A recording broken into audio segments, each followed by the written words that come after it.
Bismillahirrahmanirrahim. Assalamualaikum warahmatullahi wabarakatuh. Salam sejahtera untuk kita semua. Shalom. Om Swastiastu.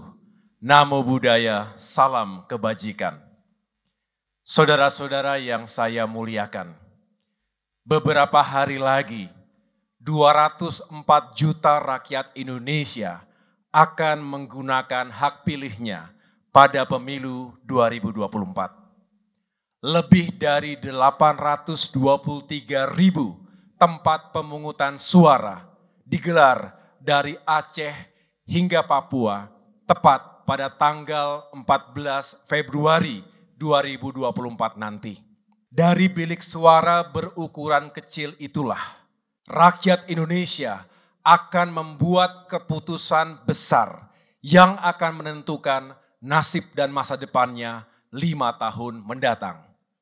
Insya Allah, segala dinamika politik yang terjadi selama ini akan kita akhiri dengan sebuah pemilu yang damai, adil, dan demokratis. Ketegangan akibat perbedaan pandangan dan pilihan politik jangan sampai memecah belah bangsa. Ongkosnya terlalu mahal. Itulah tekad dan harapan kita bersama. Mari kita ikhtiarkan agar pemilu 2024 ini bisa menghasilkan para pemimpin dan wakil rakyat yang bisa membuat Indonesia semakin maju, adil, dan sejahtera. Demokrat berkomitmen untuk mengambil peran sejarah tersebut, baik melalui jalur eksekutif maupun legislatif, pada tingkat pusat maupun daerah. Untuk itu, guna menyempurnakan ikhtiar dan memantapkan pilihan rakyat tentang pasangan capres dan cawapres, juga partai politik mana yang hendak dipilih, izinkan saya untuk kembali menyapa Bapak, Ibu, saudara-saudara sekalian melalui mimbar yang terhormat ini. Pidato ini adalah penutup sekaligus pelengkap pidato politik yang telah saya sampaikan di Bandung dan Yogyakarta. Saya ingin mengingatkan kembali, dari Bandung, Partai Demokrat meneguhkan komitmennya untuk terus memperjuangkan kesejahteraan rakyat melalui peningkatan lapangan kerja, penghasilan, dan daya beli. Sedangkan dari Yogyakarta, Demokrat juga meneguhkan komitmen untuk terus memajukan negara melalui pembangunan pertahanan dan keamanan nasional serta peningkatan kerjasama internasional yang merupakan fondasi bagi pertumbuhan ekonomi kita. Hari ini, Demokrat kembali menegaskan komitmennya untuk terus memajukan negara dan mensejahterakan rakyatnya. People first. Karenanya, pidato politik ini saya beri judul Indonesia Maju, Rakyat Sejahtera.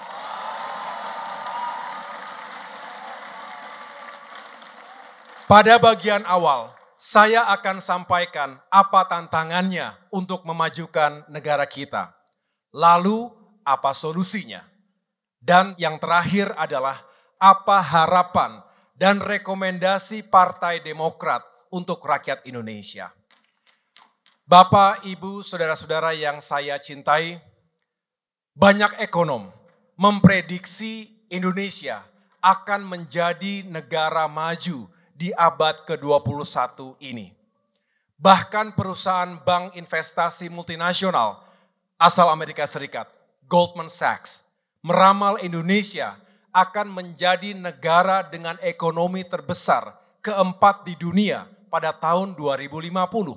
Tepat di bawah Tiongkok, Amerika Serikat, dan India. Visi kita, Indonesia akan menjadi negara dengan tingkat pendapatan per kapita yang tinggi, unggul dalam ilmu pengetahuan, teknologi, riset dan inovasi, serta memiliki produk yang berdaya saing tinggi.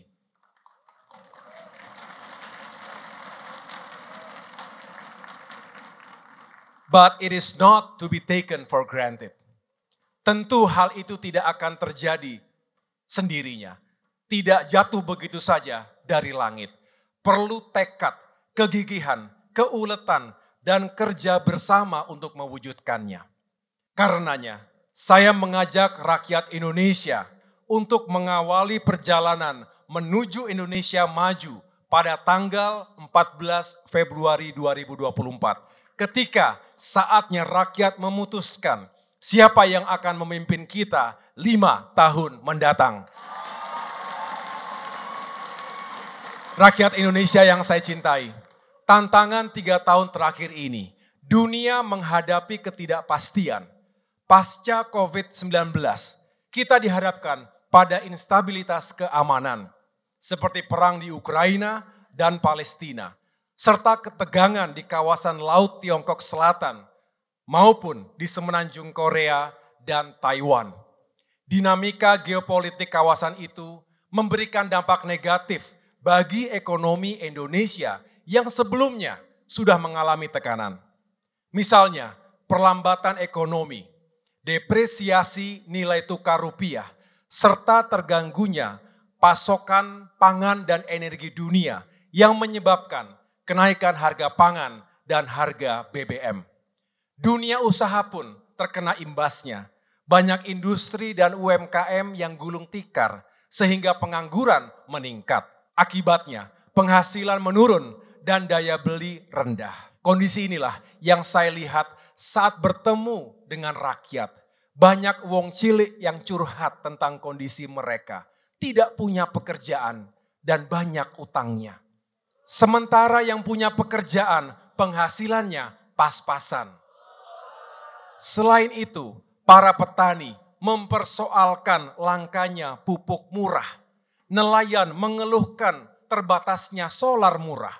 Sementara pelaku UMKM menghadapi terbatasnya modal usaha dan rendahnya daya beli masyarakat tadi. Kita paham situasi saat ini tidak mudah. Kita juga tahu pemerintah telah berusaha menyediakan jaring pengaman sosial untuk masyarakat miskin dan kurang mampu. Tapi itu hanya solusi jangka pendek saja, belum cukup. Kita ingin rakyat tidak terlalu bergantung pada bantuan jangka pendek dari pemerintah.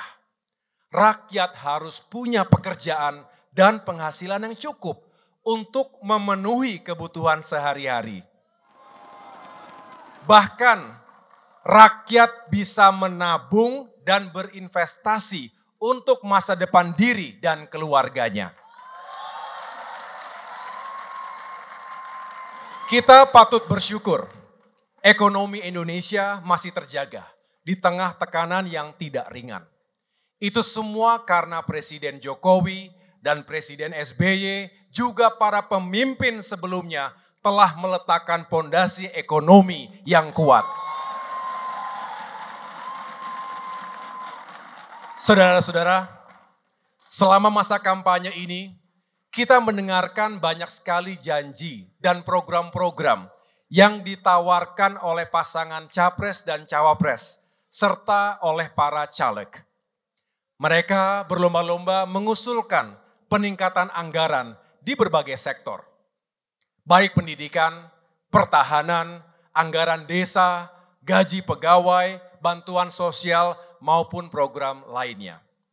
Sayangnya, pembahasan mengenai upaya peningkatan dan optimalisasi pendapatan negara nyaris tidak menjadi perhatian yang serius. Padahal, tanpa upaya tersebut, maka usulan belanja dan program-program yang dijanjikan itu sulit untuk diwujudkan. Sedangkan pembiayaan belanja negara melalui peningkatan utang bukanlah solusi yang berkelanjutan. Apalagi pandemi COVID-19 yang lalu telah memaksa kita untuk meningkatkan utang. Penguatan pendapatan negara seyogianya bertumpu kepada peningkatan penerimaan pajak dan penerimaan negara, bukan pajak. Namun hal ini harus dilakukan bukan dengan meningkatkan tarif pajak secara berlebihan yang berdampak negatif bagi perekonomian. Solusi yang tepat dan berkesinambungan adalah dengan mendorong pendapatan negara melalui upaya peningkatan pertumbuhan ekonomi nasional. Di sini, Partai Demokrat tidak hanya mengajukan gagasan, namun juga telah banyak memberikan bukti.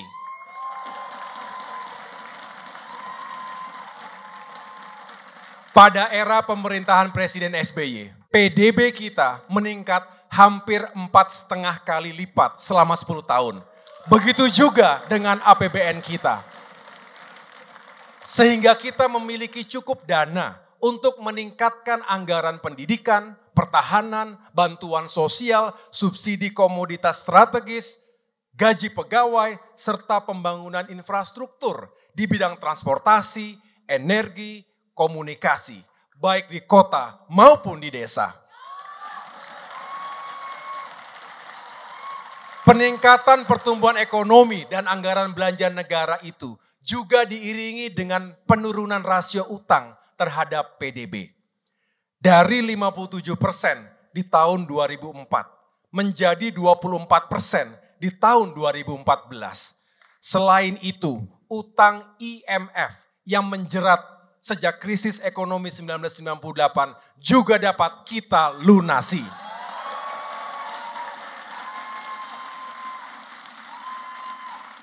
Ke depan Partai Demokrat menawarkan komitmen dan solusi untuk meningkatkan kembali pertumbuhan ekonomi nasional kita.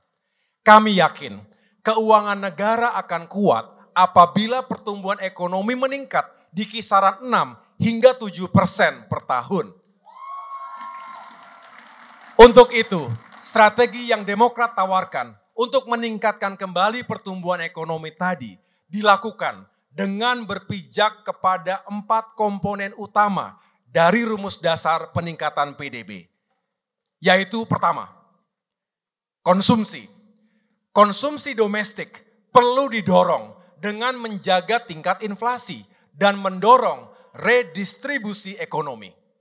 Upaya ini bisa dilakukan melalui kebijakan upah minimum, subsidi dan bantuan sosial bagi kelompok masyarakat yang rentan, serta kebijakan ekonomi yang berfokus pada pengurangan kesenjangan. Daya beli masyarakat akan tinggi jika rakyat memiliki penghasilan yang cukup. Penghasilan yang cukup akan didapatkan jika rakyat memiliki pekerjaan dan upah yang layak sesuai dengan keringatnya. Karenanya, Demokrat akan berjuang untuk menyediakan lapangan pekerjaan seluas-luasnya. Prosedur perizinan untuk membuka dan menjalankan usaha harus dipermudah. Kemudian, masyarakat juga harus diberi kemudahan untuk mendapatkan kredit usaha. Jangan mempersulit rakyat dengan prosedur yang cukup rumit.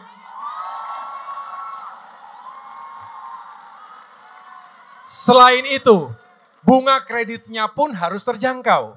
Jangan sampai mencekik rakyat. Kemudahan dan kecepatan dalam izin dan kredit usaha itu dilakukan melalui digitalisasi. Banyak sektor jasa keuangan yang kini sukses memanfaatkan teknologi informasi dan komunikasi. Karena itu, izin usaha dan kredit usaha rakyat juga harus bisa dilakukan melalui aplikasi perangkat seluler yang mudah diakses rakyat. Penyaluran kredit usaha harus dibuat lebih mudah dan tepat sasaran. Jadi jangan lagi ada rakyat yang justru mencari kemudahan untuk mendapatkan kredit melalui pinjol dengan bunga yang tinggi dan tekanan dari para penagih utang.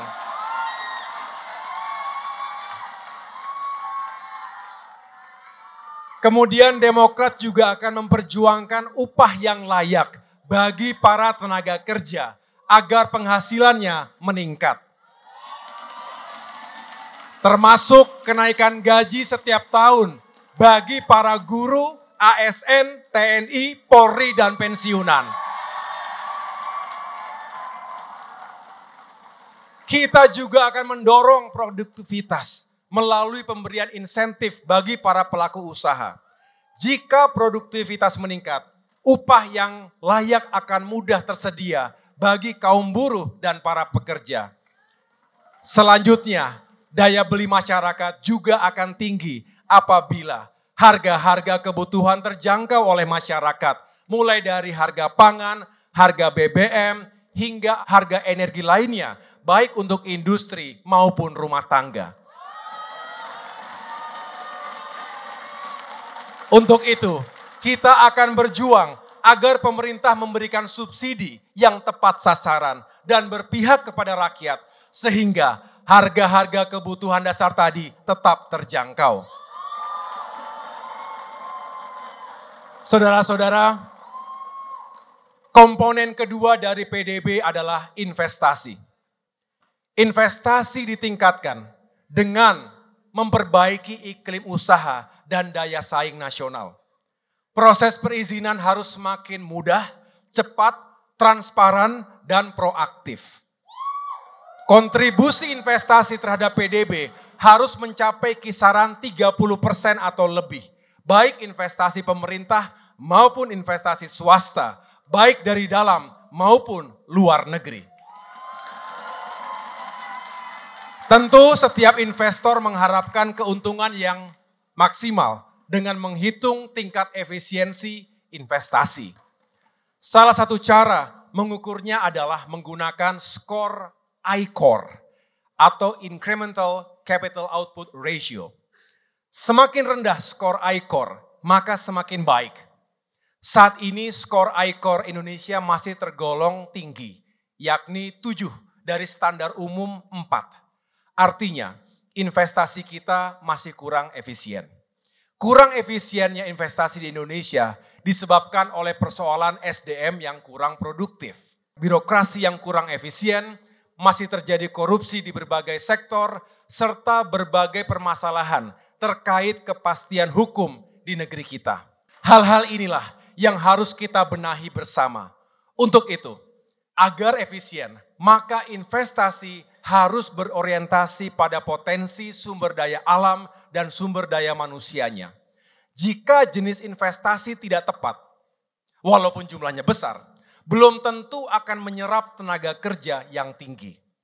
Contohnya, ada provinsi yang menjadi area industri padat modal. Karena sifatnya padat modal, maka tenaga kerjanya pun membutuhkan tingkat pendidikan yang tinggi. Sementara di daerah itu, tingkat pendidikannya masih cukup rendah.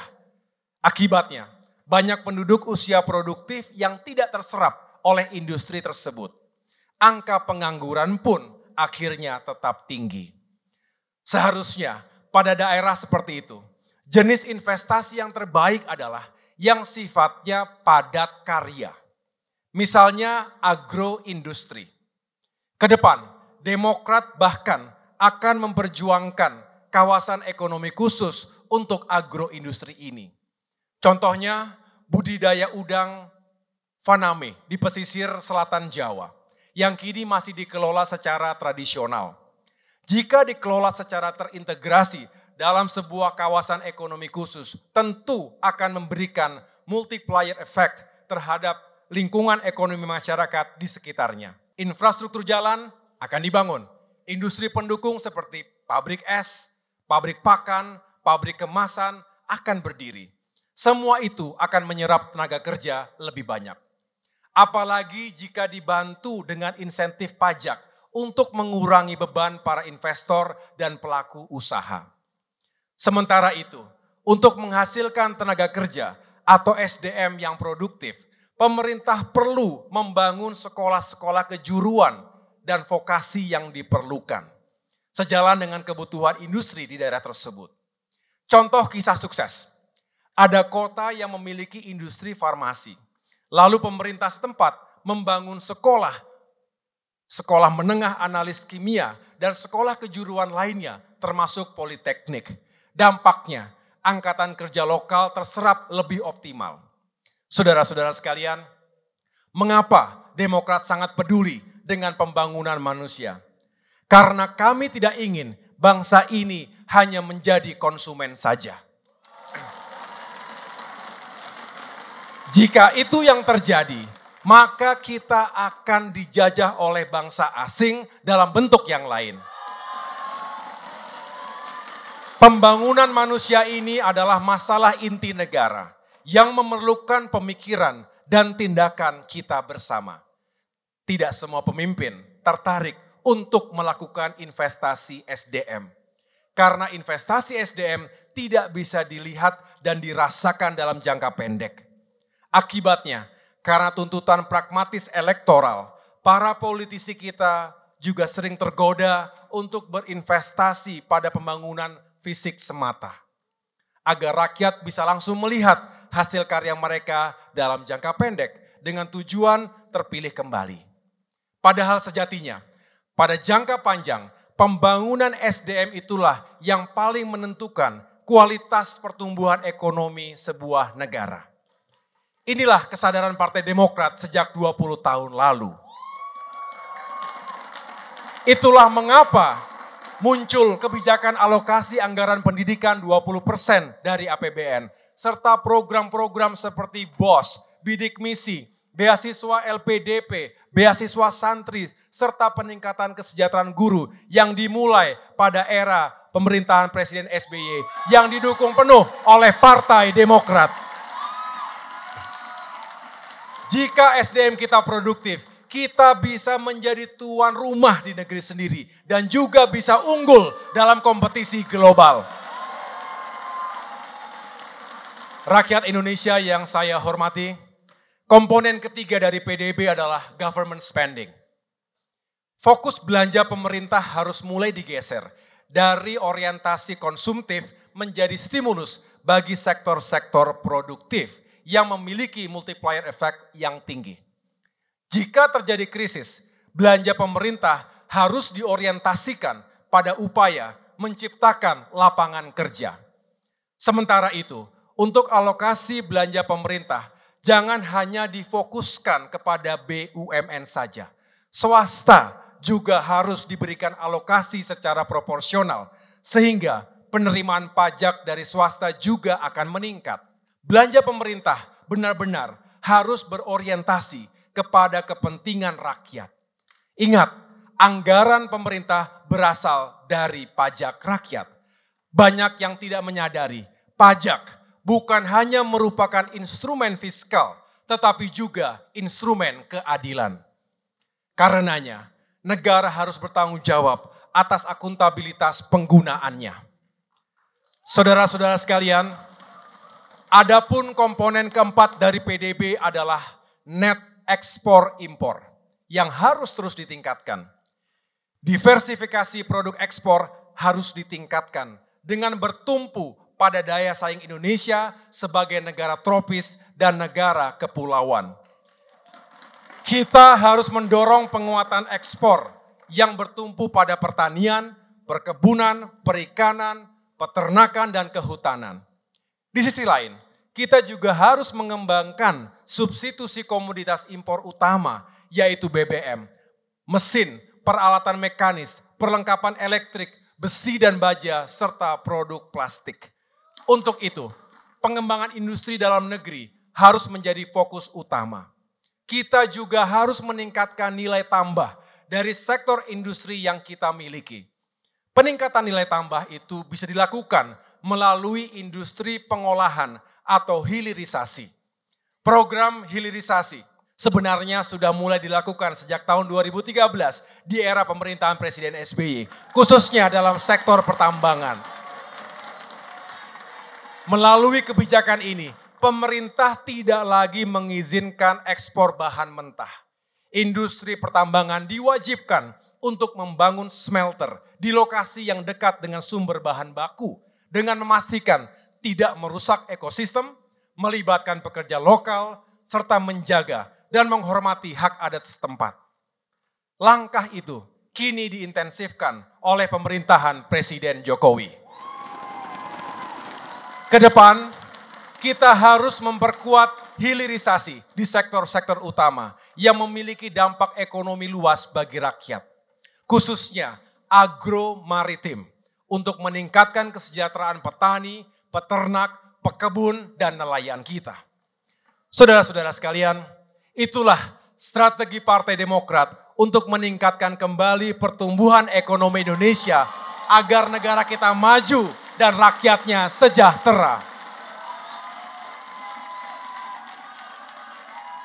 Jika ekonomi kita terus tumbuh pada kisaran 6 hingga 7%, insya Allah rakyat kita akan memiliki pendapatan yang tinggi.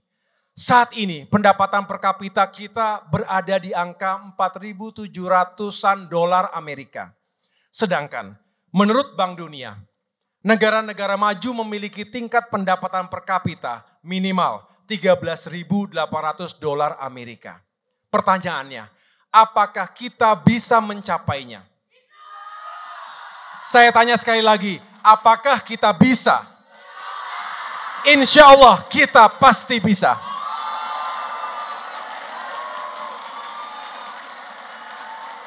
Kita harus segera keluar dari middle income trap yang membayangi negara-negara berkembang selama ini.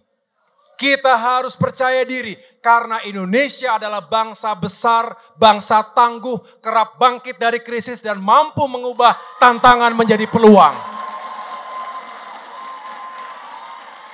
Rakyat Indonesia yang saya cintai, pada bagian akhir dari pidato saya ini, izinkan saya untuk menyampaikan harapan dan rekomendasi Partai Demokrat kepada rakyat Indonesia. Sebagaimana Bapak Ibu ketahui, Demokrat kini berada di koalisi Indonesia Maju. Untuk itu, semua strategi pertumbuhan ekonomi tadi insya Allah akan lebih mudah direalisasikan jika pasangan Prabowo Gibran terpilih sebagai Presiden dan Wakil Presiden Republik Indonesia 5 tahun mendatang.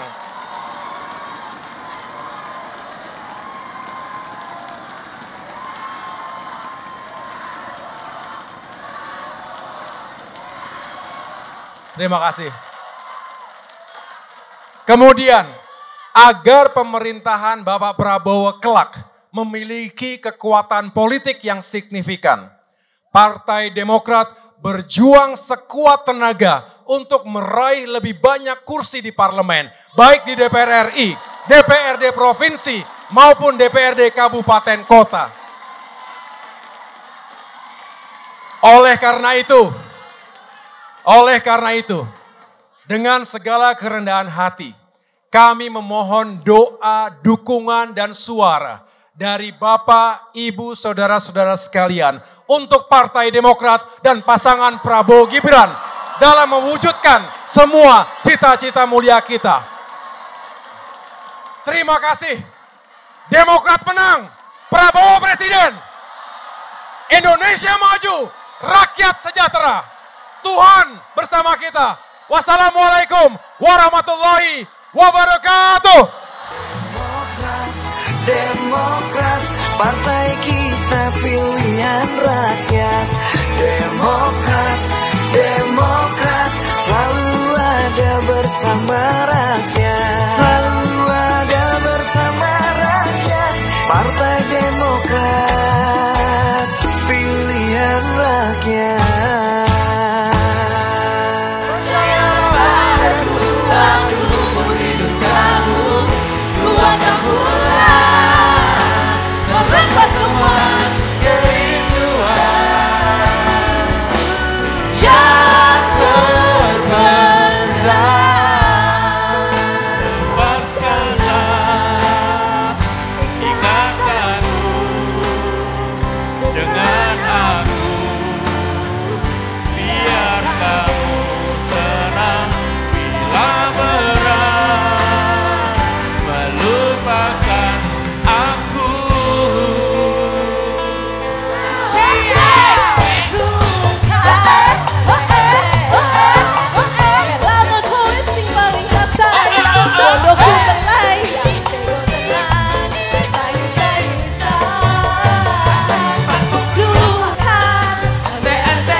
Terima kasih. Coblos nomor 14, Partai Demokrat.